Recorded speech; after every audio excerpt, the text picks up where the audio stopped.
Di ba si Anton Lagdameo? So, pag nawala ang isang Anton Lagdameo sa tabi ng isang Marcos Jr., sino na makakasama ng isang Marcos Jr. pagpupunta ito sa CR?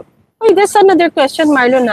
Who is the potential next SAP or Special Assistant to the President? Or the other question here is, ang pwesto ba ng isang Special Assistant to the President ay very critical post para mag-function ang executive?